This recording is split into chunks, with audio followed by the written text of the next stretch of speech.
This week we saw Wall-E, a animated film, computer animated film by Pixar, who now seem to be the company that walks on water. I tended to be a little less enthusiastic than many of the reviewers, which have referred to it as a masterpiece, masterpiece, and masterpiece. It's a mixed bag to me. The drawing is absolutely astonishing. The imagination of it and the artwork is fantastic. The first 20 minutes or so, showing Wall-E as this little robot, apparently the only thing left working on Earth. And the Earth, again, has been depopulated. All the people of Earth have gone up and they're on a huge cruise spaceship, which is satirical, showing all the people fat and stupid. The world has become barren because it's buried in trash. It hasn't been an atom bomb. It's just become buried in trash. Yes. Which is very imaginative and very original. Yes, especially from Pixar, who before the movie started were selling a couple of things that were Wall-E related, who add more trash to the world. Just thought I'd mention that. That's totally irrelevant social comment by my Vietnam memorizing friend over here. The point is that Wall-E works apparently for a trash disposal company, and he's the only one left working. And at the beginning, he's methodically compacting trash and stacking it up for no particular reason. He's going about his job very cheerfully and efficiently. In the course of the movie, a girl robot appears called Eva, and they find each other. And there's a regular conventional love story kind of between them. And she has to go back to the spaceship where all the human beings are. And they reminded me of, and I went to look it up, one of the first Pixar films I ever saw was a short film called Tin Toy, and it won an Oscar. And it was brilliant. It was a fat kid, and every time he comes into his playroom, all the toys hide under the bed because he crushes them. And for me, that movie told me more about everything, right?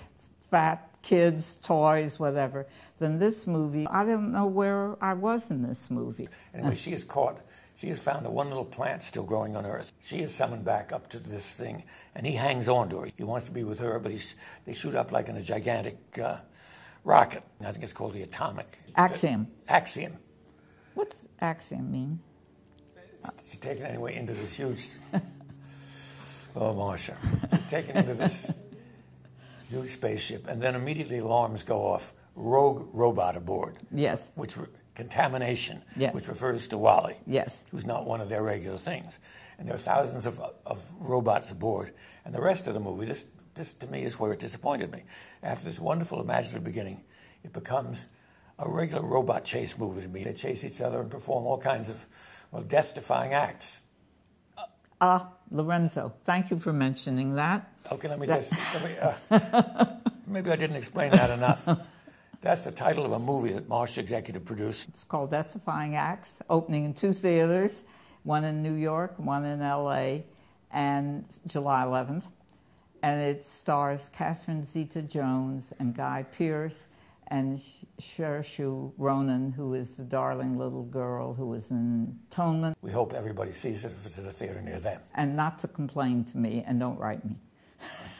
Back to the movie. The fat captain of the ship, and it's supposed to be how he has the courage to gather his fat friends and come back to Earth, where they're going to have, now that they know that one thing can live on Earth, this little green plant. I was hoping they were going to say it was a marijuana plant, but they didn't. No, they didn't. That would have been funny. That would have been really funny. How old do you think children need to be to understand the story? It's a total mystery to me. I find this thing, aside from the fun of robots running around, the ideas of it about consumerism and trash are definitely over little kids' heads to me. Well, I sat next to a little boy who must have been 9, who spent the whole movie asking his father, where was everybody, what happened? And eventually, though, when it was whiz-bang, when they had robots running and all of that, that was fine. I don't see this as a movie that kids are going to want to see over again that much. Maybe I'm totally wrong. I don't know. There was a Disney short shown before, like an old-fashioned movie thing where they show a cartoon.